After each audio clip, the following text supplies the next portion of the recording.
Que la grâce et la paix du Seigneur vous soient multipliées de partout où vous nous suivez. C'est votre frère, le bien-aimé, l'homme de Dieu Patou, Padiani. Aujourd'hui encore, nous allons venir pour vous parler de la part du Seigneur. Nous sommes toujours dans notre livre de Proverbes, chapitre 26, le verset 4 à 5, où nous expliquons le sage et l'insensé. Voilà, nous allons prier le Seigneur. Dieu puissant, nous bénissons ton nom pour ce moment. Étends ta main en ces lieux et en ces moments. Agis, ô précieux roi Seigneur, et accorde, ô Père étant le Dieu des races, à tes enfants qui nous suivent de loin, ta bénédiction au travers le message de ce soir. Daigne, ô étant le Dieu, nous accorder ta paix, une paix que le monde ne peut donner. Sois le Dieu, ô éternel le Dieu, qui sera avec l'entendement de chacun. Sois le Dieu qui sera avec, ô Père éternel le Dieu des races, Yahweh le cœur de chacun. Manifeste ta bénédiction. Dans le nom de Jésus, nous t'avons ainsi prié et nous disons Amen. Que le Seigneur vous bénisse abondamment. Rapidement, nous allons lire la parole du Seigneur. Il est écrit, nous sommes dans le livre des Proverbes, chapitre 26, le verset 4 au verset 5. Il est écrit, ne réponds pas à l'insensé selon sa folie, de peur que tu ne lui ressembles toi-même. Réponds à l'insensé selon sa folie, afin qu'il ne se regarde pas comme sage. Gloire à Dieu. Nous bénissons le Seigneur encore une fois pour ce temps qu'il nous accorde. Que son nom soit béni à jamais, car il est Dieu. Remarquez, mon frère, que la fois passée, nous avions expliqué que ces deux versets, le verset 4 et le verset 5, nous expliquent deux temps. Il y a les temps où on répond à l'insensé selon sa folie. Pourquoi? Afin qu'il ne se regarde pas comme sage. Non, afin pour que nous ne puissions pas lui ressembler. Et le second temps, c'est répondre à l'insensé selon sa folie, pour que celui-ci ne se regarde pas comme sage. D'emblée, nous expliquons que le temps où on ne répond pas à l'insensé selon sa folie, c'est le temps de l'ancienne alliance, où le Seigneur, qui est le véritable homme sage, ne voulait pas répondre à l'insensé. L'insensé qui est l'homme qui était devenu vendu au péché, vendu au serpent à cause de sa désobéissance en Éden. C'est-à-dire celui qui est insensé, c'est celui-là qui manifeste les actes de folie. Or, celui qui manifeste des actes de folie, c'est celui qui n'a pas le Saint-Esprit, qui n'a pas l'Esprit de Dieu. C'est pourquoi la Bible dit dans Romains chapitre 3, le verset 23, que tous ont péché et sont privés de la gloire de Dieu. En réalité, la gloire dont tous sont privés, c'était l'Esprit du Seigneur que Dieu avait donné, que Dieu avait soufflé dans l'homme. Alors, ayant perdu ça, tous nous sommes tombés dans les actes de folie. Voilà pourquoi tous les temps de l'ancienne alliance, c'était le temps où le Seigneur éternel ne voulait pas répondre à l'insensé. En réalité, Dieu ne peut pas répondre s'il n'y a pas prière. Vous voyez? Dieu ne peut pas répondre s'il n'y a pas prière. C'est que quand on dit que ne répondez pas à l'insensé, en réalité, c'est qu'il y a une prière qui est faite, mais l'Éternel, le Dieu de gloire, refuse de répondre. Pourquoi? Parce que la Bible dit que la prière d'un pécheur est une abomination. Vous voyez?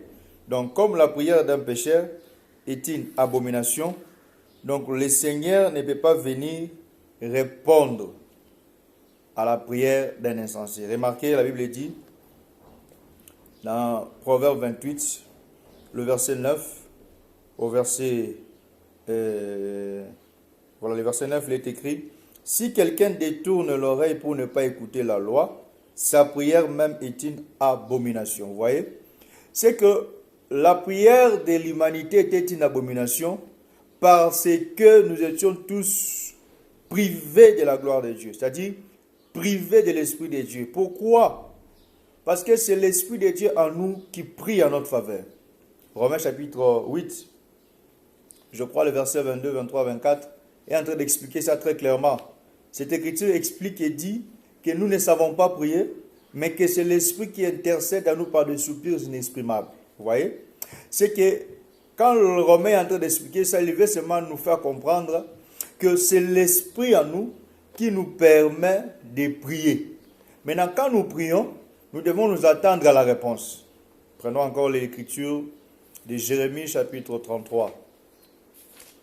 Jérémie chapitre 33. Jérémie chapitre 33. Nous prenons le verset 3. Il est écrit, « Invoque-moi, je te répondrai. » Vous voyez? Cela veut dire que il y a réponse quand on invoque. Prenons encore un autre verset. Matthieu chapitre 7. Matthieu chapitre 7. Le verset 7. Il est écrit, « Demandez et il vous sera donné. » Vous voyez? Donc, on ne demande pas en dehors de la prière. C'est que quand nous demandons dans la prière, directement la chose que nous demandons nous est donnée. C'est qu'il n'y a pas de réponse sans la prière. Vous comprenez ça? Si l'Éternel, c'est lui l'homme qui ne répond pas à l'insensé selon sa folie, cela veut dire que l'homme était devenu un péché. Il avait détourné son oreille. Son oreille pour ne point écouter la loi de Dieu.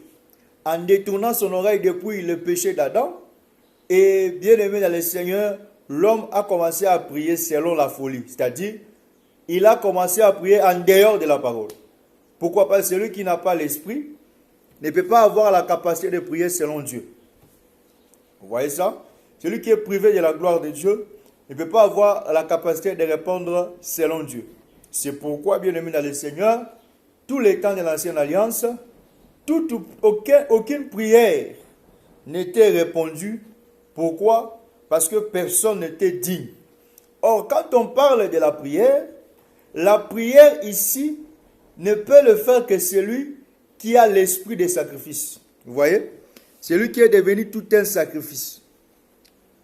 C'est pourquoi, vous allez voir quand Dieu a institué la loi, institué l'ancienne alliance avec Moïse, l'alliance du matin, il va faire en sorte que le peuple puisse commencer à offrir les animaux, à offrir le bétail en sacrifice, afin que leur prière soit entendue. C'est que tous ces éléments-là voulaient seulement expliquer que la prière parle aussi de tout un sacrifice. C'est que l'homme devait devenir un sacrifice pour que sa prière soit entendue. Vous voyez ça? C'est que cela veut dire, bien aimé dans le Seigneur, celui qui doit s'attendre à une réponse, doit d'abord être un sacrifice. Mais malheureusement, que tous les temps de l'ancienne alliance, même si le Seigneur avait donné les animaux pour sacrifice, mais Dieu ne s'attendait pas aux animaux. Mais Dieu s'attendait à l'homme lui-même, que l'homme lui-même soit un sacrifice, afin qu'il puisse lui répondre directement. Comme il n'y avait personne qui était capable d'être sacrifice, voilà pourquoi Dieu avait fermé la bouche. Vous voyez? Dieu ne répondait pas. Dieu l'a expliqué avec le prophète Élie, au temps du roi Akab. Remarquez bien aimé dans le Seigneur, à cause du péché du roi Akab, parce que le roi Akab représente aussi celui qui a autorité, qui a la domination. C'est que nous prenons le roi Akab ici comme Adam qui est en train de dominer. Maintenant, le roi Akab est allé se lier en mariage avec une femme païenne qu'on appelle Jézabel. En allant se lier en mariage, c'est que le roi Akab a désobéi à la parole de Dieu. Pourquoi? Parce qu'il était interdit à un roi d'aller se lier en mariage avec des étrangères. C'est que quand il a désobéi à la parole de Dieu, Dieu aussi l'a rejeté. C'est ça Adam qui désobéit à la loi et Dieu le rejette. Vous voyez? Maintenant, en le rejetant, qu'est-ce qui se passe? La Bible dit dans 1 roi, le chapitre 18, le chapitre 18, que Élie vient maintenant devant le roi Akab. Il dit, sinon à ma parole, il ne va pleuvoir ni pluie, ni rosée, sinon à ma parole. C'est que Élie ferme le ciel, vous voyez, ferme le ciel, à cause de la désobéissance du roi Akab. C'est que cela veut dire que ça, c'est une répétition d'Adam. Quand Adam a péché, l'Éternel a fermé le ciel. C'est que même si les gens priaient, comme les hommes n'étaient plus sacrifices, n'étaient plus offrandes devant Dieu, leur prière ne pouvait pas avoir réponse. C'est pourquoi le prophète Élie représente ce manque de réponse par la fermeture du ciel. Bien-aimé dans le Seigneur, j'aimerais dire ici à toi qui me suis, à vous qui me suivez, que la vie du péché nous éloigne réellement de Dieu. J'aimerais te dire, la vie du mensonge nous éloigne réellement de Dieu. La vie de l'impudicité nous éloigne carrément de Dieu. Si tu veux être un homme que Dieu écoute, tu dois d'abord être un homme de sacrifice. Le sacrifice ici ne veut pas dire aller à la montagne d'abord. Le sacrifice ici ne veut pas dire prier chaque jour, matin, midi, soir. Non. Le sacrifice ici veut d'abord dire accepter d'obéir à la parole du Seigneur, quels que soient les vents et les tempêtes. Que toi, ta marche, ta vie, soit d'abord un sacrifice et que ton corps soit d'abord toute une offrande à l'Éternel. C'est après, quand tu vas monter en prière, le Seigneur fera quoi? Le Seigneur te répondra. Au fait, c'était l'état que l'humanité avait, le monde entier avait, avant la venue de celui qui devait ôter cette chose-là, le Seigneur Jésus-Christ. Remarquez que quand Élie a fermé le ciel, il est parti. Vous voyez? C'est que le ciel est resté comme ça et Israël est resté et demeuré Ikabod. Pourquoi? Parce que tout le peuple clochait, comme l'Écriture dit, des côtés. C'est qu'il y avait ceux-là qui étaient allés prier d'autres dieux à cause de la présence d'une étrangère dans le palais royal. Bien-aimé, le péché, l'impudicité, c'est une étrangère dans le palais royal. Le palais royal, ici, c'est ton corps. Le corps où Dieu a voulu accepter, bien-aimé, d'habiter. Car il dit, vous êtes le temple de Dieu. C'est que toi qui es un temple, tu es un palais royal. Quand tu prends une étrangère comme Jézabel, c'est que tu as accepté les mensonges, bien-aimé, régner avec toi. Tu as accepté, bien-aimé, dans le Seigneur, l'impudicité régner avec toi. Tu as accepté la tricherie régner avec toi. Tu as accepté toutes les mauvaises choses régner avec toi. Si la chose là, bien-aimé, est ainsi, c'est que le ciel, bien-aimé, te sera fermé. Le ciel te sera fermé. Car l'Écriture dit, celui qui détourne son oreille pour écouter la loi de Dieu, même sa prière est une abomination. Tu auras beau prier, tu auras beau intercéder, tu auras beau monter sur les montagnes, tu auras beau aller, bien aimé, des retraites en retraite, aller s'aimer, faire des offrandes, faire des autels, mais si ta vie à toi, bien aimé dans le Seigneur, est une vie, oh gloire au Seigneur, est une vie où il y a une étrangère, l'étrangère Jézabel avec toi, où vous régnez ensemble, bien aimé, cela veut dire, bien aimé, Seigneur, le ciel te sera fermé. Je prie que le Seigneur te délivre, te libère, bien-aimé, de l'emprise de Jézabel qui est l'étrangère en toi au nom de Jésus. Je prie que Dieu te libère de tout péché qui devient étranger en toi au nom de Jésus, qui règne ensemble avec toi au nom de Jésus. Que la main de Dieu s'élève et que la main de Dieu te touche et te libère là. Bien-aimé dans le Seigneur, David, quand il s'est retrouvé au milieu des grandes eaux, David a crié en toi et a crié en Dieu qu'il l'étende de sa main et qu'il l'enlève, qu'il les secoue au milieu des grandes eaux. Quand Pierre, bien-aimé, a commencé à marcher, bien-aimé, sur les eaux et qu'il a vu, il a commencé à s'engloutir, il a dit à Dieu, secours-moi, ô Éternel. Bien-aimé, quand quelqu'un prie de tout son cœur, prie comme un sacrifice, une offrande, j'aimerais te dire que le Seigneur étend sa main et le Seigneur libère. Je prie que le Seigneur, par ce message, puisse te libérer là où tu es, puisse te délivrer, afin que quand tu prieras, que le Seigneur entende et vienne te libérer au nom de Jésus. Que Dieu vous bénisse. Maintenant, remarquez, c'est ça, ce qui s'est passé, bien aimé dans le Seigneur, dans l'ancienne alliance. Au temps de l'ancienne alliance. Dieu a refusé de répondre à cause du péché. Dieu a refusé de répondre parce que la nature de l'homme était la nature de la désobéissance. Maintenant, comment est-ce que le Seigneur répond? Le Seigneur répond comment? Nous prenons seulement un exemple. Nous prenons Matthieu chapitre 8. Nous prenons le verset 1er jusqu'au verset 4. Il est écrit. Matthieu chapitre 8, le verset 1er au verset 4. Il est écrit.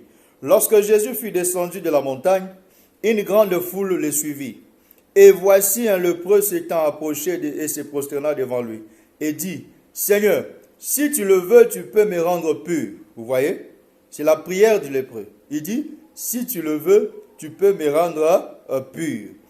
La Bible dit, alléluia. Le lépreux a prié, Seigneur, si tu le veux, tu peux me rendre pur. Prochainement, nous allons parler de ces versets ici, du miracle des lépreux. Il y a de l'abondance là-bas pour votre bénédiction. Mais nous tuons seulement un élément ici. L'Écriture dit que si tu le veux, tu peux me rendre pur. Donc c'est une prière que le lépreux a dit, que le lépreux a demandé. Maintenant la réponse, le Seigneur a parlé et a manifesté. Ah, Dieu, gloire au Seigneur.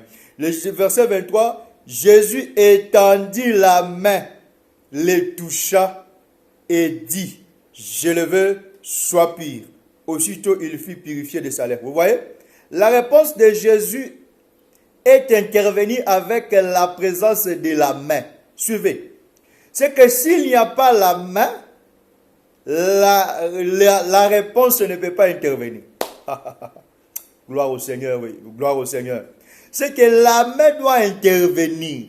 C'est qu'on ne peut pas parler de la réponse s'il n'y a pas la présence de la main. Le lépreux a prié, directement la main est intervenue. Oh, vous ne voyez pas ça? La Bible dit dans Isaïe 53. Lisons. Isaïe 53. Je bénis le Seigneur et je bénis ton entendement. Il est écrit, commençons au verset 3. Il est écrit, au verset 1er, qui a crié à ce qui nous était annoncé? Qui a reconnu les bras de l'Éternel? Il s'est élevé, lui, comme une faible plante. Donc ici, on parle du bras de l'Éternel. On ne peut pas parler de la main si le bras n'est pas étendu. Vous voyez? C'est que le Seigneur, quand il étend sa main, c'est que le bras qui est étendu. Que Dieu soit loué. Maintenant, on dit qui a reconnu les bras de l'Éternel? Ah! C'est lui qui prophétise, c'est Élisée. Maintenant, il pose la question, qui a reconnu les bras de l'Éternel? Il s'est élevé comme une faible plante. Ces bras de l'Éternel, c'est Jésus. Vous voyez? Ces bras de l'Éternel, c'est le Seigneur. C'est que quand le Seigneur est venu, personne n'a reconnu que c'était les bras de l'Éternel qui est venu pour le secourir. Pourquoi? Parce qu'il s'est élevé comme une faible plante. Comme un rejeton qui sort d'une terre desséchée. Il n'avait ni beauté ni éclat pour attirer le regard, et son aspect n'avait rien pour nous plaire. Méprisé et abandonné des hommes, homme de douleur et habitué à la souffrance, semblable à celui dont on détourne le visage. Nous l'avons dédaigné et nous n'avons fait de lui aucun cas. Cependant, ce sont nos iniquités, ce sont nos souffrances qu'il a portées, ce sont nos douleurs qu'il s'est chargé, et nous l'avons considéré comme puni, frappé de Dieu et humilié. Mais il était blessé pour nos péchés, brisé pour nos iniquités. Le châtiment qui nous donne la paix est tombé sur lui, et c'est par ce meurtre-ci que nous sommes guéris. Ici, on parle du Seigneur Jésus-Christ. Vous allez remarquer qu'en parlant du Seigneur Jésus-Christ ici, on est en train de le présenter comme le bras de l'Éternel. C'est que Jésus qui étend la main sur le lépreux qui lui a fait la prière, en réalité c'est l'Éternel. Parce que vous allez remarquer que Jésus était sur la montagne des Olives, sur la montagne, en train de prêcher. Quand vous prenez les chapitres 5, 6, 7, jusqu'à la fin, Jésus était sur la montagne en train de prêcher. Maintenant, le chapitre 8, à partir du premier verset, Jésus descend sur la montagne. C'est qu'être sur la montagne ici, c'est le ciel.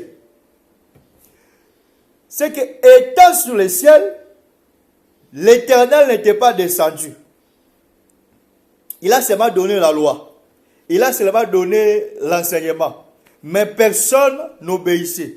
C'est que le temps où Jésus est en train de prêcher à Matthieu 5, 6, 7, jusqu'à la fin, c'est le temps où l'Éternel est dans le ciel, il donne sa loi, lui-même ne descend pas. Mais il envoie le prophète. Mais tout ce temps, personne n'obéit. C'est-à-dire personne n'est guéri. Vous voyez? Parce que tout le temps, il était en train de prêcher, les lépreux étaient là, ils étaient malades. Les lépreux n'étaient pas guéris. Ces lépreux ici, c'est l'humanité qui est dans la souffrance, qui est dans la maladie, qui n'a pas reçu réponse parce que l'homme a refusé de répondre à l'essentiel. Vous voyez ça? C'est le lépreux qui est là. Maintenant, quand il quitte le ciel et il descend, il quitte la montagne qui est le ciel et il descend, c'est le Seigneur, l'Éternel qui descend maintenant sur la terre. Mais qu'est-ce qui montre qu'il est le bras? Quand pour répondre à la parole, à la prière de l'insensé, le Seigneur étend la main. Ah, nous comprenons qu'il a manifesté la main étendue pour expliquer qu'il était le bras de l'Éternel qui descend pour faire quoi? Pour maintenant répondre à l'insensé selon sa folie. Vous voyez ça? C'est que s'il n'y a pas les bras de l'Éternel, il n'y aura pas de réponse. Parce que la prière doit être entendue et la réponse doit venir. Maintenant, la réponse vient avec les bras de l'Éternel. La réponse vient avec la main de l'Éternel. Maintenant, cette main va venir selon Ésaïe 53. Comment? Il va venir comme celui qui souffre avec les autres. Il va venir comme celui qui a compassion des autres. Il va venir comme celui qui accepte la souffrance des autres. C'est qu'il viendra et il va ressembler à l'insensé. C'est ça, Philippiens chapitre 2. Lisons ça. Lisons l'écriture. Lisons l'écriture par la grâce de Dieu. Nous sommes dans le livre de Philippiens, chapitre 2. Que Dieu bénisse ton entendement là où tu es. Commençons au verset 4. Que chacun de vous, au lieu de considérer ses propres intérêts, considère aussi ceux des autres. Ayez en vous les sentiments qui étaient en Jésus, Christ, lequel exista en forme de Dieu. Vous voyez? Lequel exista en forme de Dieu.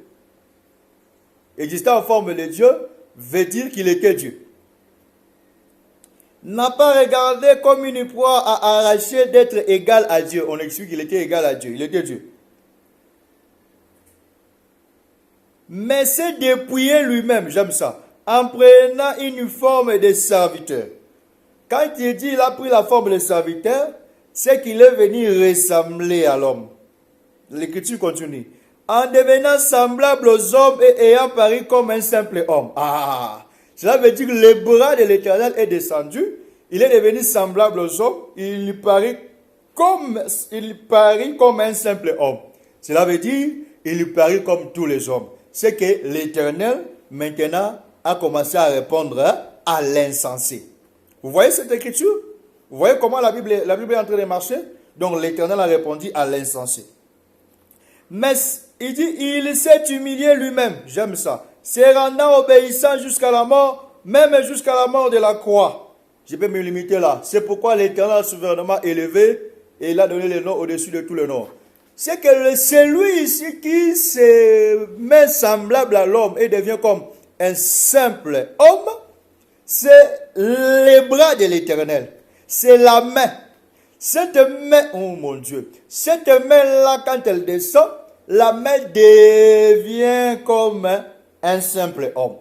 C'est que cette main qui devient comme un simple homme, c'est que cette main ressemble maintenant à l'insensé. C'est ça l'écriture, c'est ça Proverbe. Proverbe est clair. Quand nous avions lu Proverbe chapitre 26, vous voyez, Proverbe chapitre 26, l'écriture dit, ne réponds pas à l'insensé selon sa folie, de peur que tu ne lui ressembles lui-même. Vous voyez, la peur de Dieu, c'était de ressembler à l'insensé, de ressembler à l'homme.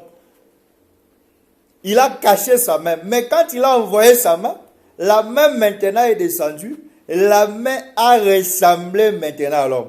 On dit qu'il est devenu un simple homme, comme un homme, c'est qu'il a ressemblé à l'homme comme ça. Maintenant, ça veut dire Dieu a accepté de répondre à l'insensé. Mais pourquoi accepte-t-il de répondre à l'insensé? Nous allons le voir dans la vidéo qui suit. Mais comprends que quand il ressemble à l'insensé, quand il ressemble à l'insensé, en réalité, c'est maintenant, il vient avec la réponse. Voilà pourquoi le Seigneur répondait à toutes les prières. Gloire au Seigneur. Le lépreux est venu, il a demandé, Seigneur, si tu le veux, tu peux me guérir. Oui, il était venu pour guérir, c'est-à-dire pour répondre. Maintenant, il était semblable à eux, il a guéri l'insensé, il a guéri le lépreux. J'aimerais bien aimer te dire, bien aimer une chose. que ton problème, ta situation n'est pas un problème devant le Seigneur. Ta difficulté n'est pas un problème devant le Seigneur. Il était déjà descendu pour comprendre, bien aimé dans le Seigneur, à quel point nous pouvons être bien aimés dans le Seigneur, oh Dieu, limité par rapport à nos épreuves. C'est pourquoi 1 Corinthiens chapitre 10, le verset 13 dit, le Seigneur ne peut pas nous tenter au-delà de nos forces. Il prépare toujours une porte de sortie. C'est que cela veut dire, il est descendu, il a pris la chair. Il a bien aimé dans le Seigneur été à l'épreuve de toutes les difficultés de la terre. Il a été à l'épreuve de toutes les maladies de la terre. Et il connaît bien aimé la limite de chacun de nous. Il connaît là où chacun de nous, bien aimé dans le Seigneur, peut être limité par rapport à sa résistance au vent, à sa résistance aux tempêtes. Il sait. C'est pourquoi même si tu rencontres les épreuves, toi, tourne ton regard seulement vers le Seigneur. Tourne ton regard seulement vers Dieu. Et tu verras la main de Dieu et tu verras la victoire de l'Éternel. Et cette victoire, bien aimé, tu verras que le Seigneur viendra et te donnera, bien aimé, du succès. Vous voyez ça? C'est qu'il faut avoir la confiance en l'Éternel. Parce qu'il a accepté de nous ressembler, nous qui étions insensés. Il a accepté de nous ressembler, nous qui étions de pécheurs. Il a accepté de nous ressembler, nous qui étions sans Dieu. Il a accepté de nous ressembler. Quels que soient nos péchés, il a accepté de nous ressembler. Pourquoi? C'est seulement pour que, bien aimés dans le Seigneur, nous soyons sauvés. C'est pourquoi il est monté à la croix après qu'il soit devenu semblable à l'homme. Il est monté à la croix pour nous libérer de toute forme de péché que nous avons. Je prie que Dieu étende sa main. Je prie que Dieu t'accorde sa paix. Je prie que le Seigneur aille dans ta maison.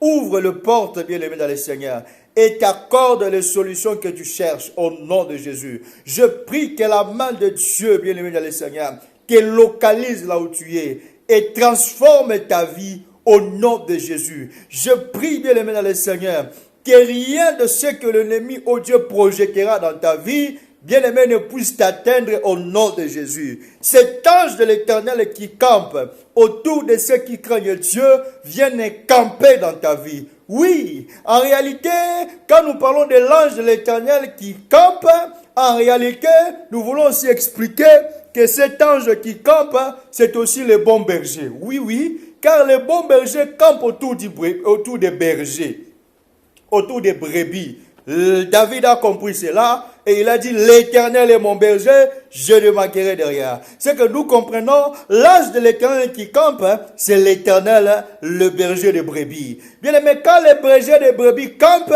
en réalité, il se montre aussi comme David. David, bien aimé, avec les brebis au champ, il était aussi l'ange de l'Éternel. Alléluia. Il a gardé les brebis de son père, de son frère Isaïe.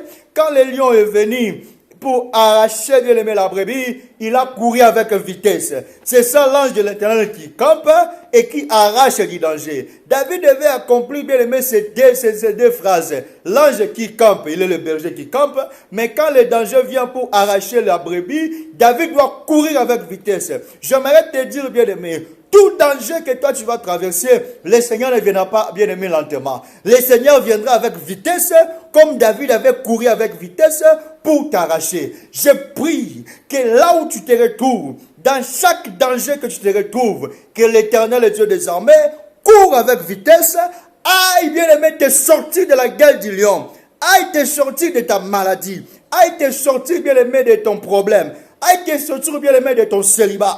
Aille te sortir, bien aimé dans le Seigneur, de tout le problème qui s'élève dans ta vie, au nom de Jésus. Toi qui nous suis en Europe, si tu as un problème de document, toi qui nous suis à l'extérieur du pays, si tu as un problème de document, que ce message aille te saisir, te toucher, et que tu sois libéré, libre au nom de Jésus. Seigneur, je prie que ta main aille saisir ton peuple. Je prie que ta main aille libérer ton peuple. Sois le Dieu qui veille sur la vie de chacun. Dans le nom de Jésus, nous t'avons ainsi prié, ainsi nous disons Amen Que Dieu vous bénisse richement prochainement.